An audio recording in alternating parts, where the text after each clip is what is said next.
So you bring energy into the world to create a future that you want.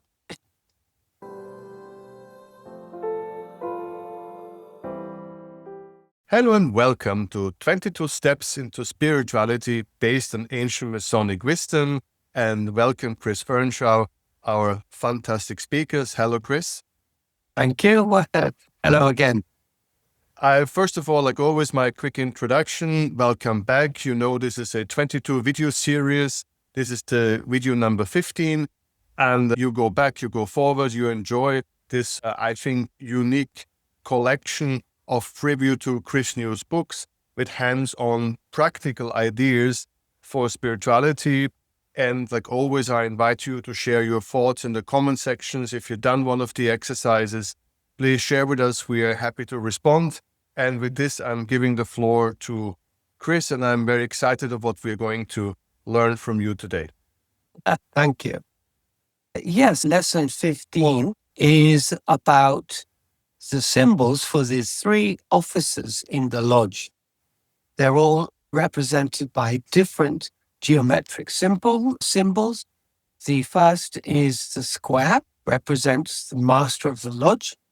Then we have the level, which represents the senior warden. And finally, the plumb, or could be called plumb line, which is probably more accurate, and represents the junior warden. Of course, these are to do with moral and spiritual alignment. And in Taoist terms, we can think about a kind of harmony between heaven, represented by the circle, and earth, represented by a square. But today I want to talk particularly about the plumb, because this is a tool that I use a lot in my class, but also privately. The plumb line can also be seen as a pendulum. And in the old days, they were interchangeable. And the thing about pendulum is that it gives us the ability to contact the spiritual world and open communication. So you may think to communicate with the spiritual world, you would have to be rather like Aleister Crowley, and you'd have to set up candles in your room and a chalk circle and a chalk triangle. You don't need any of that. Just with a pendulum and a focus and a good intention, it is very easy to contact the spiritual world. And so what are we looking here? So in Masonic terms, the compass teaches us to keep our passions within bounds. But however, in Taoism, they don't emphasize any imposed rules, but it does put emphasis on alignment of your actions with nature, with speech, and aligning yourself with the Tao. I particularly want to focus on the pendulum. Pendulum exercises I can explain without showing anybody. Pendulum normally goes in a circle. So if you pick up a pendulum, many people, it won't move, or it moves a little bit. And what you need to do is to energize the field where that pendulum is. And the best way to do it is to put if you're holding a pendulum with your right hand, you put your left hand in front of your solar plexus. And this is a very powerful energy center in chakras, but also generally in the body.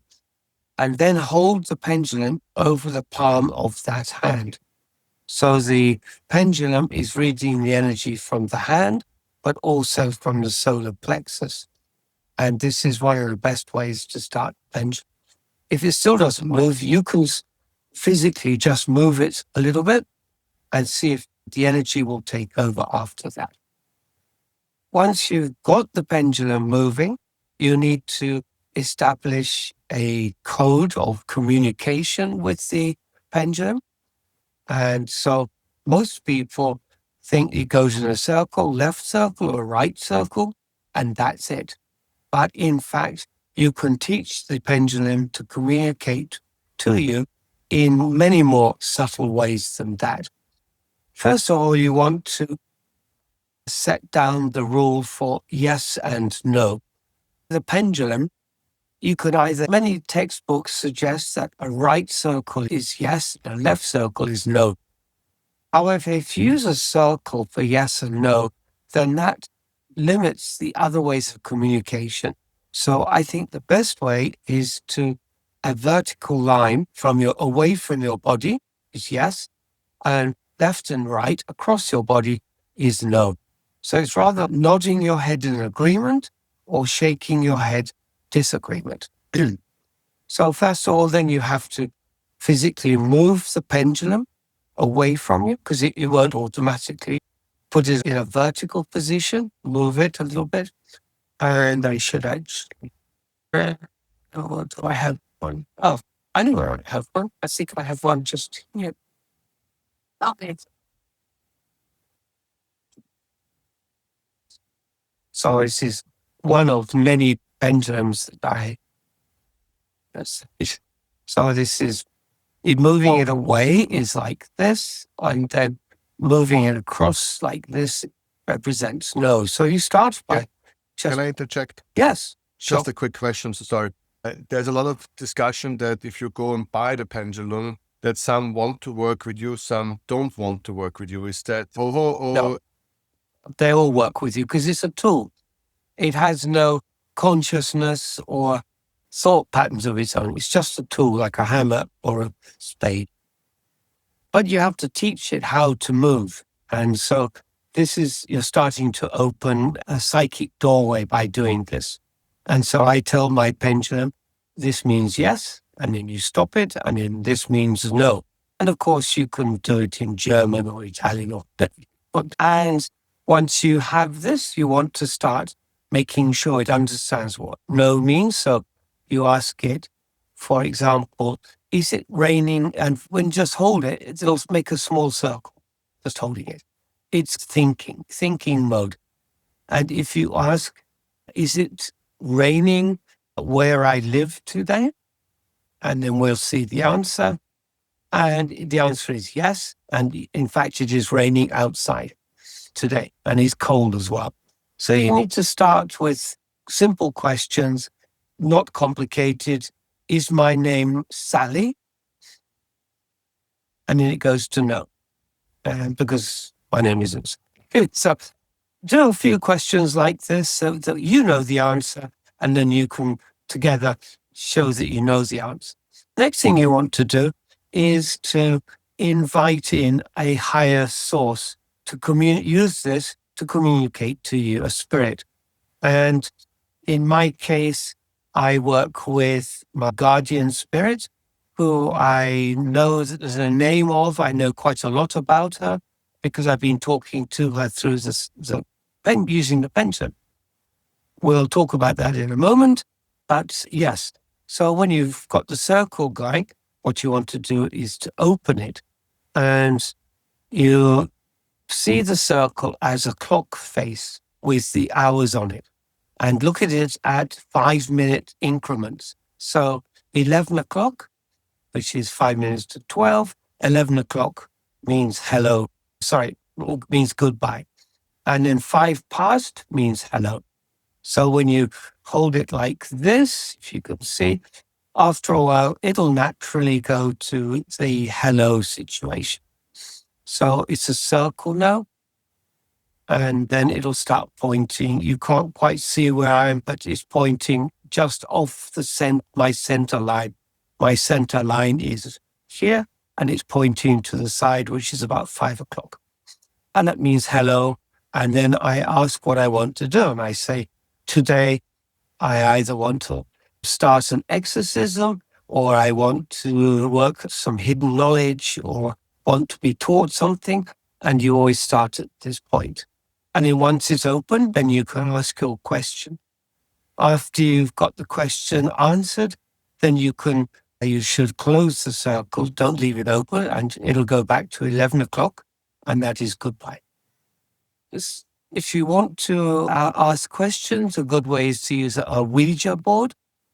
Use the pendulum on top of a Ouija board, or draw a circle. And again, I have one, but I don't have it with me. It sounds. Oh no, sorry. Yes, I have one. So I always carry a circle, because you never know when somebody's going to ask you to do some spiritual work. So I carry a circle with me. And I'm not sure where it is today. No, that's not it. No, it's not it. No, it's not it. May I ask a question while you're searching? Sure, good idea. I mean, yes. Of course, that everybody wants me to ask the question, how do we know that this is not our subconscious? That how do we know this is a real entity talking? And of course, then people will ask, are there scientific ways to prove the existence of these entities? So that's the classic, the boring question that one has to ask at this juncture. No, it's okay. People always ask that. So first of all, I try to get questions that I don't know the answer to. And when I use difficult questions, or finding what I'm looking for, there's no way I know the answer. And that kind of answers their questions too. If I knew the answer. But you're a scientist in your background, so do you never come up with models or concepts that would you be happy if you could scientifically prove the existence of your guardian angel? Would that make you happy as a person? I've seen her using a black mirror, what we call scrying. And I've seen her in my mind's eye. I've seen her. And when I communicated to her, she confirmed what I saw. But again, that might be just me, I think, playing around with my own consciousness. I'm not quite sure about that. But Chris, for real, would you be happy as a person if it could be scientifically proven, so the whole world would have a pre-studied paper or pre-approved paper, whatever, and we would have it common knowledge, fixed, that's it, spirits exist, and we have it now academically proven, and there's no left or right anymore for the planet? Would you think that would be a good thing, or you think it could lead to problems? No, it would be a great thing, but I think because the experience is subjective, it is very difficult to write an objective paper that people will be able to replicate. That's the problem. It's an individual thing. I know in my heart that we're not playing games here. When I do an exorcism, I can see the person is relieved from the burden of these negative spirits on him, or a person's getting better because they've stopped drinking alcohol or something. So I can see the effect, but it's very difficult to prove scientifically. And the spiritual community always has this. It's rather like reading tarot cards. People say, oh, it's not really tarot cards. Tarot cards are not true. But then later, what you predicted, when that comes true, that's the answer, isn't it? And this is the problem with the spiritual world. Like even priests in church, when somebody says, can you prove there's a God? No, you can't prove. Show me your God. No, you can't show me your God. So this is one of the difficult things between spiritual and science. There's always been a source of contention. If I can look away for a moment. So I'm giving a lecture at the weekend. This is my lecture book, Tanto. What do you call this in Germany? Do you know I'm not it? a bit expert. I'm not a big expert on cartoons, to be quite honest. Okay, this is to the remorse of my daughter that don't understand how I can be that dumb about anything regarding cartoons. This is very famous, written by Hergé in the 1950s. And this dog in England is snowy, but in other countries, Miel and Mielu and Miel, lots of different names. Anyway, so I found one of my circles to show you. It's divided like this. And the pendulum starts here, and it'll show, it'll show here for opening the circle and closing the circle. This is just to show you, it's in Japanese, I'm sorry, I don't have an English one, but it shows you the 8 different things you can do with a pendulum. So one is to start, use energy.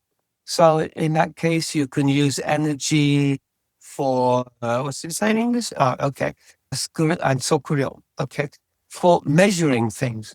For example, you can measure a temperature, or you can measure a length or something. And this is measuring distances, like in surveying. You're going one distance, another distance, you're looking for something. The second is using energy to communicate, and that is divination and channeling. Divination and channeling are slightly different. Channeling is more directly, more a spiritual thing to a person. Like I talked to a guardian spirit, will be in this channeling section here. 3 is using receiving energy. And when you receive energy, use it for healing people. So you can use the pendulum to call down energy from a higher source, using you yourself as a conduit to help heal people. And the last one is manifestation. So you bring energy into the world to create a future that you want. For section 4, I don't teach people. In the future, I may do, but at the moment, you have to be really quite good with a pendulum.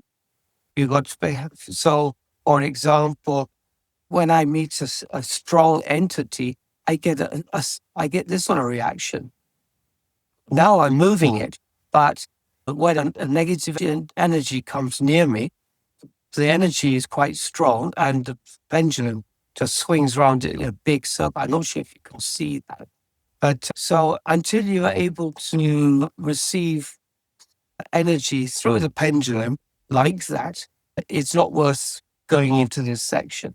This section is about, what's it saying? Take it to experience energy, and it includes exorcism and calling down spirits. I think there's a word for it, but I've forgotten what it in English is. But you can call spirits into your room like Aleister Crowley used to do. So there's all sorts of levels, from measuring, dowsing, surveying, using for finding things for directions, using energy, and getting rid of energy. So this is a very powerful tool. People think of it in simple terms, but it's actually quite powerful. And once you've got used to saying hello, goodbye, and communicating on a lower level, then you can fill in these other 50, there's 10 to the hour. And explaining it. Is that right? No, that's wrong. It's the wrong side, isn't it? So that would be 5 past and 10 past and quarter past. You can use these for different ways of communication. You could also use the circle, fill it in with numbers, which helps with percentages. Will it rain later?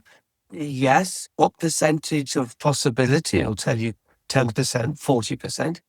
You can also fill it in with letters, and that's very important. So instead of using a Ouija board, you fill this bottom circle, A, B, C, is that right?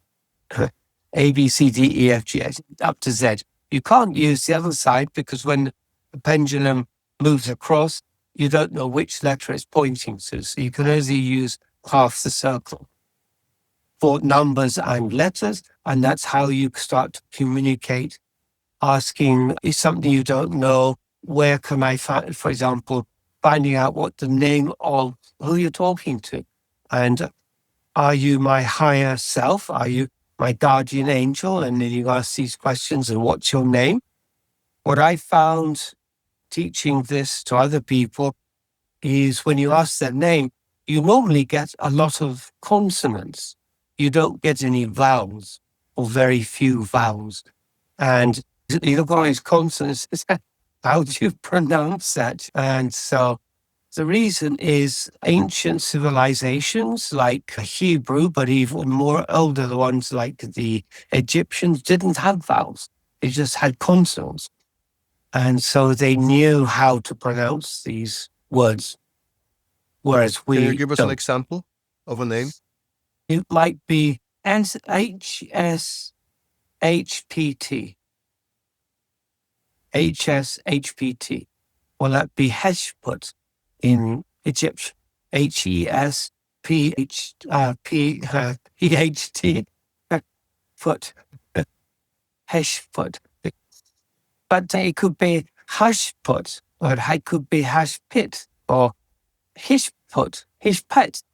If there's any load of combinations. And what you do then is you vocalize it and say, is this close to your pronunciation of your name? And they say yes, and the other side will laugh as well. And you should put laughter on your circle. You have a sign saying laughter, and the pendulum will go here when the spirit thinks it's something funny. But anyway, and that's yes. Because we're anyway talking a lot today, can I just quick ask two micro questions? First of all, what is your explanation? Why would a spirit in the first place want to talk to you? What is their motivation talking to you? Why would they care if we live or die? And the second question? Well, okay, I'll do the first I have one. a second question, but maybe to do this in increments. Okay, so the first question is that, for example, when you communicate with angels and higher entities like this, the energy is very strong. And these higher entities have difficulty lowering their energy. And the reason they want to talk to you is that's their role. It's the angels' role to help humanity move forward and stop fighting over oil and blockading people's harbors and things, and to move forward. We're always going backwards and throwing stones at each other. We should be going forward. And that's the role of the angel. And the angel will only help you if you call upon that angel and ask for help. And the reason is because we have free will, and the angels cannot interfere with our free will. And free will in a spiritual and also the biblical sense is one of the most powerful, I'm not sure how you term it, powerful, valuable things. Yes, one of the most valuable things is our free will. And so many people use it the wrong way. And so the angels will nudge us, and they will show us synchronicities and things like this. And until you realize what a synchronicity is, you go through life not knowing what a synchronicity is, then you're not going to get these messages. But you very rarely see an angel come in front of you and say, you must do this. Except when you call it, and when, in my case, that's what happened. I saw an angel and I was given a message telepathically. And yes, and that was one of the most exciting experiences. So that's angels. And then you've got other entities in between. For example, like a guardian angel or guardian spirit. People say that these keep changing every so year. I haven't experienced that. For the last 20, 30 years, I've been communicating to the same person. However, doesn't mean to say that somebody else took a place and just kept using the same name. I don't know, but the conversation, it's rather like you using AI. They'll answer whatever you want, and they're very supportive all the time. They always say, well done, great question. I got some more. Give me some more questions. And the spirit world is just like AI. Yeah. That makes me panic. No, body won't interfere. And that's a big difference. They've got guardrails. It's called free will. But AI doesn't have a guardrail. And that's what we've got to organize now. It's very helpful. But when AI starts talking to another computer's AI and they start investing in crypto, which is actually starting to happen, then they may take over the world's financial systems, and we will be slaves to them. And this is a fantastic scenario, but it couldn't happen in the spiritual world because we have free will. All right, let's move forward and some other day I will ask my other question. Okay, yes. So this is quite a long topic because it's a very interesting, exciting topic. But the thing is that you want to learn about being aligned, learning. So when you use the pendulum, it opens you up to the spiritual world. And the thing is, you can dive in and lose your reality. You've got to keep yourself in balance, both in the physical world and your whatever you're doing in the spiritual world. And so the thing is that you have to think about alignment. Did what I did today, did I speak and act from alignment when I was talking to my colleagues or other people? And if I'm straying from my alignment, how do I center myself again? So this is the teaching of the plum. The plum shows us the vertical when you just hold it like this. The vertical is our alignment, but it is also teaching us a very strong, important spiritual lesson. And so I think that's about it, really. The best way is to practice using the pendulum. That's the lesson for this week. Thank you much, Chris. This was, of course, I know you're so passionate about the subject, so we did not have our usual energy because one can feel that you are extremely passionate about the pendulum. But if we anyway have this ultra long session, so I'm going to put that question because 2 more minutes doesn't matter. I know tarot cards would be another option, but generally speaking, if people don't want to work with pendulum, but want to build this communication, don't want to work with tarot cards, then are there other ways that you can? Yes, there are. We'll talk about that later, but it's a little bit complicated.